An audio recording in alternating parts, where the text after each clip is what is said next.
Søren Kierkegaard was a 19th century Christian philosopher and theologian in Denmark. And after that, the story gets strange. Because Kierkegaard was one of the great individualists of the Western tradition, and a very unique individual personality in his own right.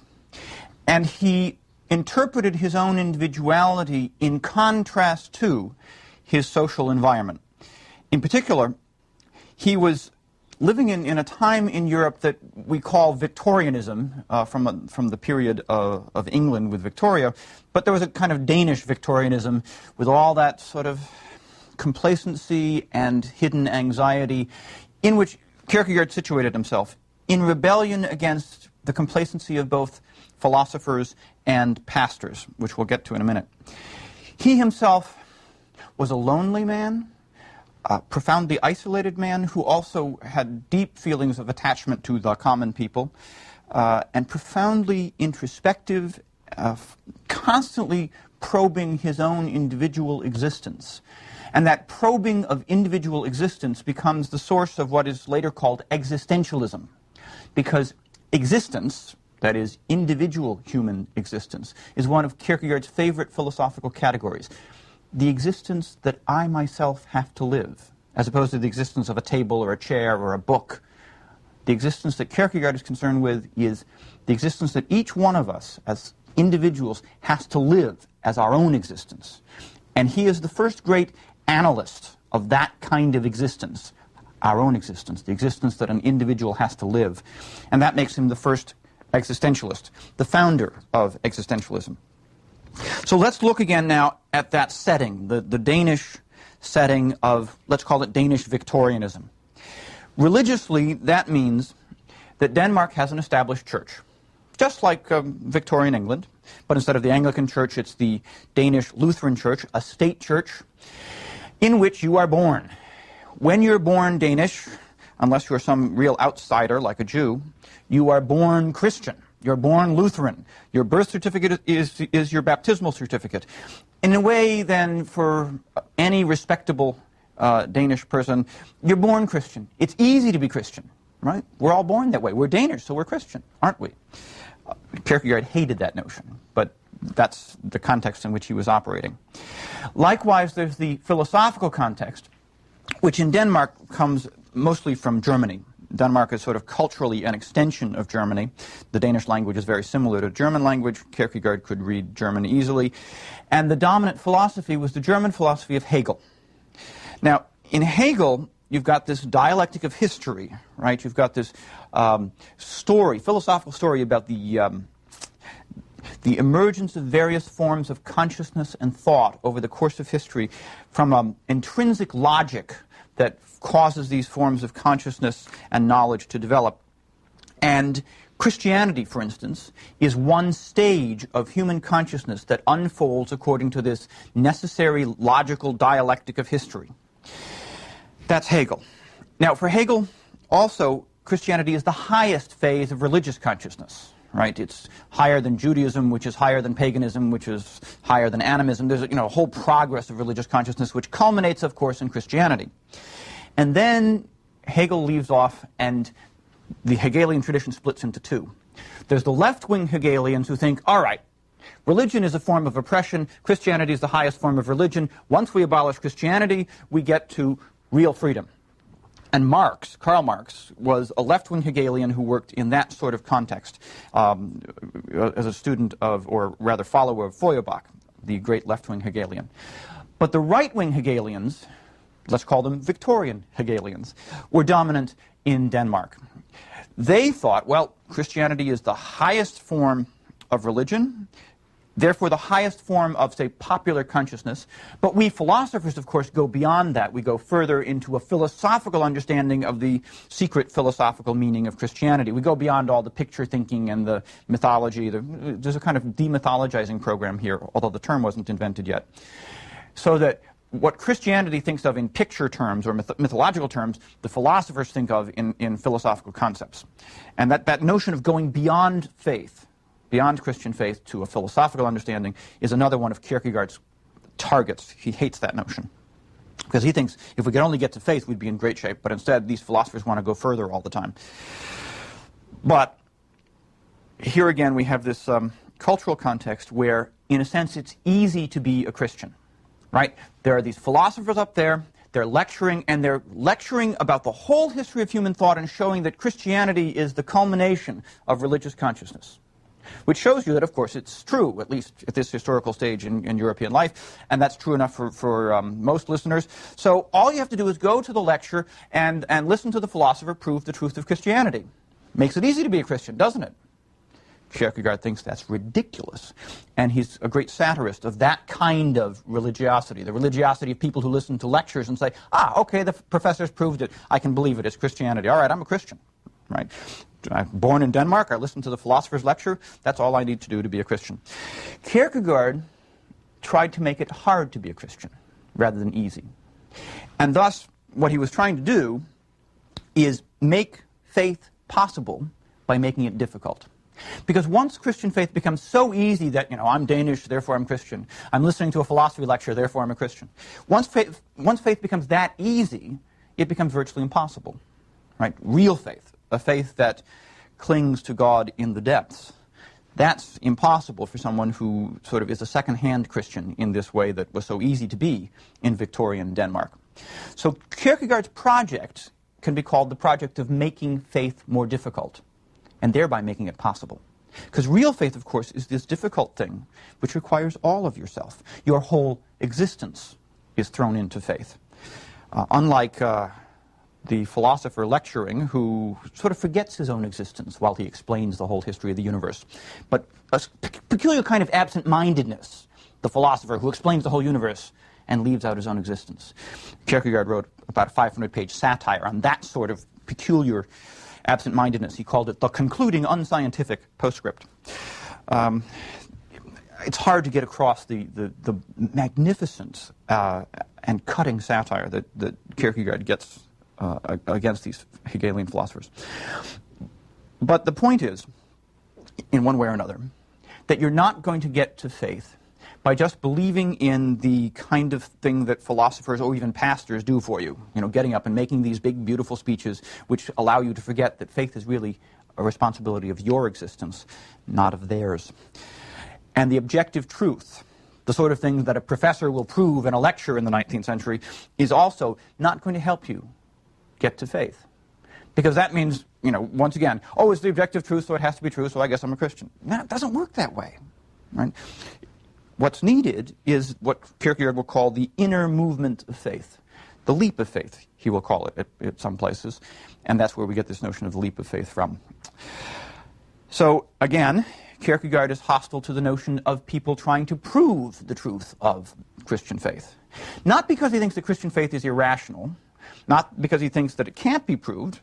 He's worried that there's professors proving it all over the place, and it doesn't do any good at all for people who want real faith.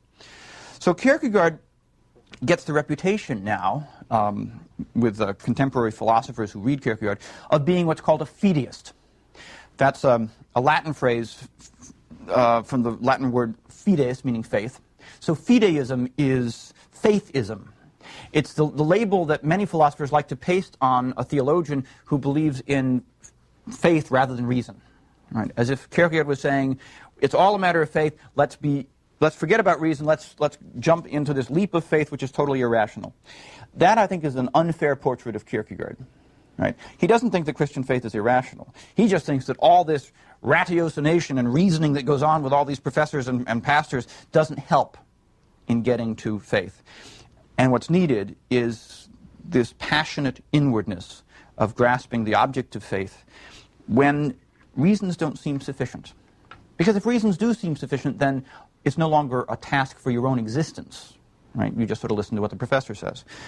It's only when reasons no longer seem sufficient to you that faith can be this act of your own passionate inwardness. So Kierkegaard wants to take away the easy reasons for being a Christian, to make it more difficult to be a Christian, and thus to make it possible to be a Christian. That's the idea. Now, in order to do this, he has to develop a very peculiar strategy of communication. He cannot go on lecturing about it, right? He cannot just sort of take one more lecture circuit, just like the professors, and say, you have to grasp faith and passionate inwardness, right? Because that becomes just one more form of consciousness that can be written up in a paragraph and put in a system by a Hegelian philosopher. That doesn't help at all. In fact, that's actually happened to Kierkegaard. Right? He's been put in his place in history. He's been labeled a fideist and an individualist, and you can summarize his philosophy in a couple of paragraphs and put it in a history of philosophy. How ironic. But Kierkegaard knew this would happen. Right? If you really want to encounter Kierkegaard, you have to read his own works and listen to this solitary individual trying to speak to your solitary individual existence.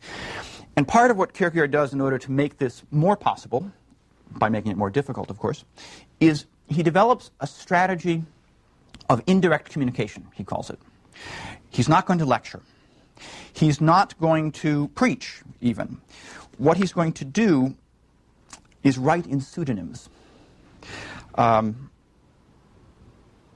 have to go back just a second and mention a crucial confrontation that he talks about in the Concluding on Scientific Postscript between a man named Lessing, an 18th century philosopher, an ironic and skeptical wit, and a good, honest philosopher named Jacobi, the archetypal lecturer. Jacobi is the one who urges Lessing to make the leap of faith. Lessing is saying, oh, there's this big, broad, ugly ditch that I just can't get across to get from my own beliefs now to Christian faith. And Jacobi says, make the leap, do it. All you have to do is make that leap. And Lessing says, my bones are a little too old for that leap. My legs don't have the flexibility to make that leap, dear Jacobi. And Kierkegaard admires Lessing rather than Jacobi. But Kierkegaard is not the guy who's going to play Jacobi's role of saying, oh, take the leap of faith. It's easy, just take the leap. No, the leap of faith is very, very difficult. And Kierkegaard appreciates anyone who's going to make the leap of faith difficult. So when he tries to do this for us, right, to show us the leap of faith and show how difficult it is, he's not going to do it in this lecturing style like Jacobi. He's going to do it by writing books under false names. And for most of his early career, he would be publishing books under pseudonyms. So, for instance, his famous early book, Fear and Trembling, is published under the name Johannes de Silentio, John of the Silence. It's a meditation on the faith of Abraham, who makes the leap of faith. And it's all about how difficult it is for us who have our old legs to jump across that great ditch. Well, let's think about the story of Abraham. It's the story of Abraham and the sacrifice of Isaac. Just to refresh your memory how that story goes, vivid story. Here's Abraham. He's been promised that he's going to be the father of a great nation. And after years of waiting, he finally has a son who will be his heir. And the son is growing up. And then along comes God to test Abraham and says, Abraham. And Abraham replies, here I am. This great Hebrew thing of presenting yourself before God. Here I am. And God says, take your son, your only son Isaac, whom you love, and go to Moriah and sacrifice him as a burnt offering. So, what does Abraham do? He gets some wood for a burnt offering, gets his son Isaac, and they go on a 3-day journey to Mount Moriah.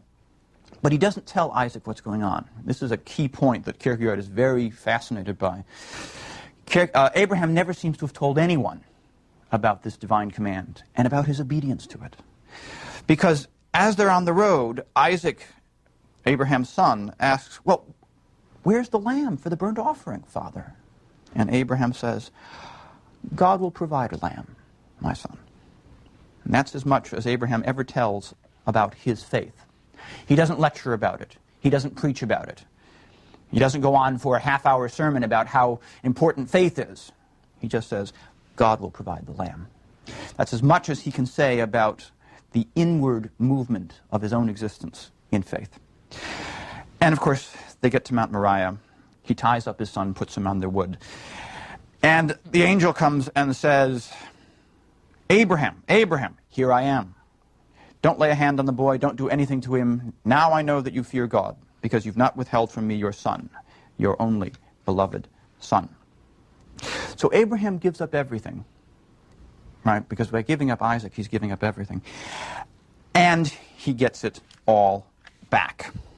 That's the crucial moment. Faith has to be strong enough, Kierkegaard says, to be willing to get it all back after giving it all up. Now, this is an amazing thing, and it's beyond what the philosophers and the preachers can tell us about. Right?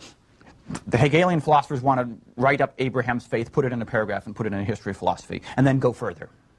Well, says Johannes, if I could only get to Abraham's point, I'd be very, very happy. And how these philosophers manage to go even further, I don't know. They're beyond me. Let's just stick with Abraham. That's enough for me.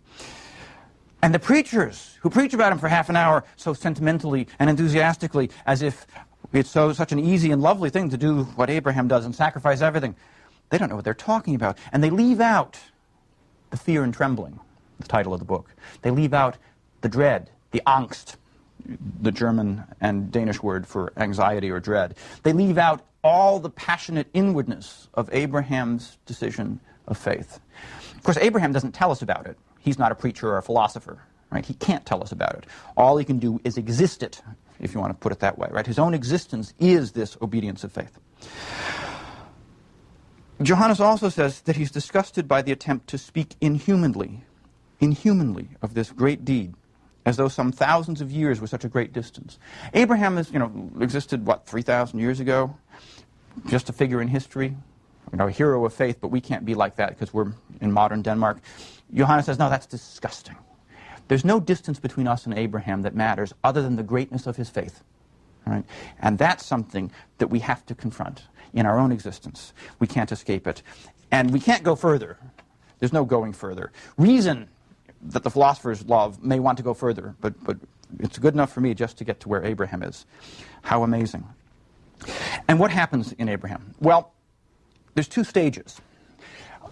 There's actually two kinds of nights, the night of faith and the night of infinite resignation. And this becomes important in Kierkegaard's later thinking. The night of infinite resignation is someone who is willing to give up everything for God, give up all finite goods for the sake of the infinite good of eternal happiness. In many ways, the great knight of infinite resignation is Socrates, whom Kierkegaard admires very much. Loves Socrates. Socrates and indeed the whole Platonic tradition, which gives up fleshly things of this world, the sensible world, in order to go to find itself in eternal truth. Right? So giving up all finite things, the knight of infinite resignation seeks an eternal truth outside of this world. Now, Johannes says, I can understand the night of infinite resignation. That's awfully hard, but Socrates was there, Plato talked about this sort of stuff. I can understand this. You give up Isaac and just hope for an eternal future instead of this future on earth.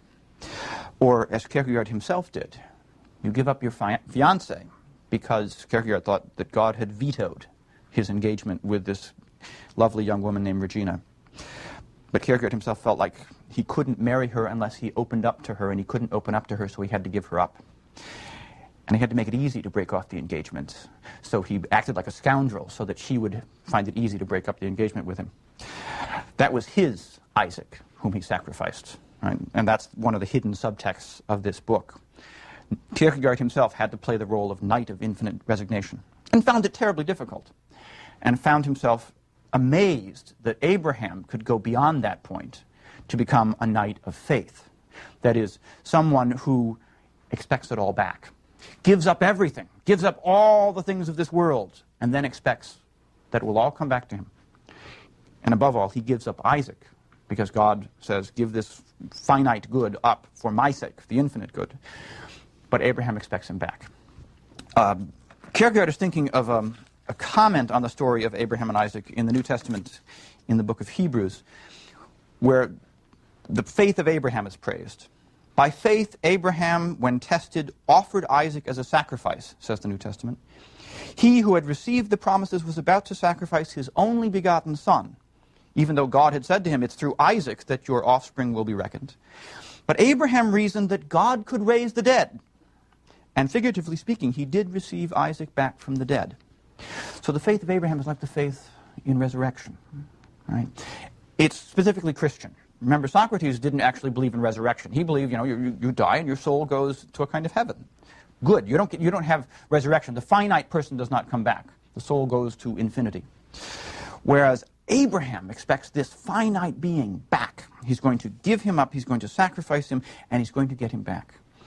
Sort of like Christians expecting that this one person, Jesus of Nazareth, will come back. This one finite being is what you grasp by faith, expecting that everything, all infinite happiness will come with this one finite being.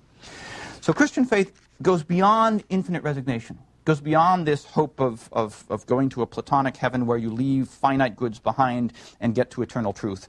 It grasps hold of a finite being and says, this is my happiness.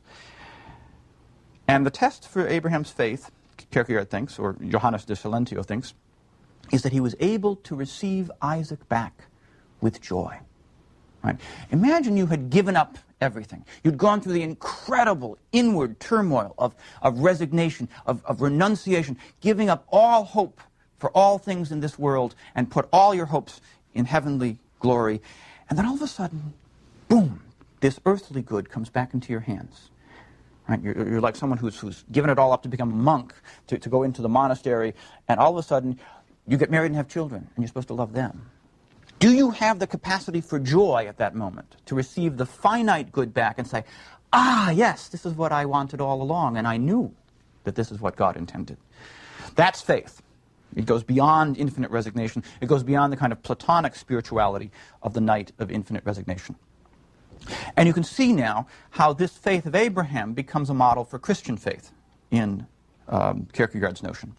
Because, for one thing, when Christian faith gets under discussion for Kierkegaard, there's the same issue of this distance of 1,000 years or 2,000 years or 1,900 years in Kierkegaard's time. Right, here we are, we're trying to be Christians in Denmark, and Jesus existed 1,900 years ago. That's a long time ago, a lot of separation between us and him, and the philosophers have to tell us this story about how human consciousness develops and grows dialectically from Jesus' time to our time. So if we're going to know anything about Jesus, we have to know it in the systems of the philosophers, right? No way. For Kierkegaard, what Christian faith is contemporaneousness with Christ. Let me get that word out. To be a Christian is to exist simultaneously with Jesus in the same time frame, with those 1,900 years just abolished. Because faith means taking hold of this one person, not through the mediation of this big philosophical system, not through the mediation of some sermon which explains it all, but by this immediate relationship with Christ, in whom you find your eternal happiness. And the way that Kierkegaard tries to get at this is by comparing us to the original disciples. Right? Shouldn't the original disciples have had an easier time believing than we do? Right? They actually saw the man. But Kierkegaard said, hey, they were no better off. In fact, they actually saw this man here and somehow managed to believe he was God. Right? They managed to have Christian faith, Kierkegaard's saying. And it's no more difficult for us. Right? In fact, maybe it was more difficult for them to see the man right there, like Abraham seeing Isaac, to see the man right there and say, here's eternal happiness. This one man. So we're really in the same situation as the original disciples. Those 1,900 years don't make any difference. Right? You don't have to listen to philosophy lectures about the history of philosophy or the philosophy of history in order to get this point. Right? There's Jesus. There's eternal happiness. One man. One finite being. This is an offense to reason, a paradox, a scandal. Philosophers can't possibly accept it because reason wants this eternal, infinite truth that explains everything. And faith just wants this one man, Jesus. Right? Reason wants to go beyond that. Kierkegaard says, it's good enough if we just get to that modest point of believing in this one man. That's enough work for me. But it's a scandal and a paradox and an offense to reason. And Kierkegaard glories in this paradox, this scandal, this offense, and he insists upon it. You want to be a Christian, you have to get there by passing through this offense, this scandal. Right? Reason and all of its explanations of the whole world won't help you. Right? If that's what you want, just go listen to lectures. But if you want faith, you've got to go to this one man. Right? That's the paradox. And that's the source of the inwardness of faith. That's something Kierkegaard's very, very interested in, is this inwardness. And to describe it, he develops what has been called a dialectic of existence. To back up, dialectic. Dialectic is a Hegelian notion, this notion of a necessary unfolding of reason and consciousness. Right? Marx takes that and makes it a dialectic of the material unfolding of social conflict. Kierkegaard takes it and describes it as the unfolding of the inwardness of individual existence. Right? He describes various stages on life's way in one of his titles. And this is stages on the way to faith that unfold through this dialectic, he calls it. A dialectic of paradox, a dialectic of negation, a dialectic which deepens you in inwardness as you more passionately approach the possibility of faith. So let's trace some of the stages on life's way in this dialectic of existence. You start with the aesthetic stage, the stage of really basically pursuing pleasure. Kierkegaard, in his great book Either Or, it's arranged in 2 volumes. The first is the aesthetic stage, the second is the ethical stage. And the aesthetic stage he portrays in this book as basically a wild student life, right? A young man pursuing pleasure, pursuing literary games, and in the end, finding that that's not satisfying. It's, in fact, ultimately boring, and there's a kind of despair at the highest stage of the aesthetic stage, which leads one to the ethical stage. The ethical stage is the stage of marriage, right? The stage that Kierkegaard found he couldn't quite get to himself. It's a stage of marriage and repentance, right? You repent yourself out of your aesthetic stage. You repent yourself out of this student life and become a good, solid, married citizen. And that's represented by another pseudonym, Judge William is his name, who writes a long treatise on the importance and the aesthetic validity of marriage. Why marriage doesn't just abolish the aesthetic, but incorporates it into a life that is ethical and good, but also beautiful and satisfying. Right? Pleasure doesn't disappear in marriage. It's incorporated into something larger and better. A very Hegelian sort of move. And then, things don't stop there. Above the ethical stage, there's a religious stage. So in his later works, after Either Or, Kierkegaard says a lot about this religious stage. And he identifies 2 stages in it, 2 sub-stages. Religiousness A, which is basically the same stage as the Night of Infinite Resignation, a kind of Platonic or Socratic religion of infinite truth. And then there's religiousness B, where one finds an infinite or eternal happiness in a finite thing by faith in Christ. And that's that paradox of seeking the infinite in the finite, which only is possible if Christ is God incarnate. Now, that's a very brief sketch of a very complicated development. Kierkegaard will spend immense cleverness describing how you move from one stage to the other and what it's like moving from one stage to another, inwardly what it's like. Really, the crucial thing about these stages is the transition from one to the other. And the fact that this transition is always a matter of decision, of an inward movement of your own existence. It's not just growing up, it's making a decision that is preceded by anxiety and hindered by despair. And hence he writes a book called The Concept of Anxiety, the concept of Angst. He writes another book on despair called The Sickness Unto Death. Despair is the sickness unto death. Despair is what happens if you can't make the transition to the next level. You get stuck there. So, for instance, if you're stuck at the aesthetic stage and can't get to the ethical stage, you're stuck with aesthetic despair, which is boredom. And Kierkegaard has some marvelously, uproariously hilarious descriptions of boredom at the aesthetic level. And at each level, you have to make this decision. The dialectic in Kierkegaard's notion of the dialectic of existence is not a necessary process, as it is for Hegel and Marx. It's a process that leads you to a point of decision where you have to make the leap to the next level. The leap to the next level is never a necessary process of reason. It's always a decision made in passionate inwardness. So one way of summarizing this for Kierkegaard is to say, truth is subjectivity, one of his famous sayings. The truth that matters for you is the truth you embrace in passionate inwardness, the truth that develops you in this dialectic of existence, so that, well, here's another definition for Kierkegaard. Faith becomes an objective uncertainty held fast in passionate inwardness. Right? The sort of thing that never happens when a philosopher is lecturing, but does happen when you seek an ultimate happiness in a finite being. This process is double-sided. It gets you closer to God, but also, and Kierkegaard's main interest in many ways, is describing how it changes you. It changes your own existence. As you make this dialectical development towards faith, you become a self before God, Kierkegaard will say. Right? As you get closer and closer to faith, and maybe none of us ever quite get there, we become a self before God, We present ourselves in this dialectical development before God, as Abraham said, "Here I am."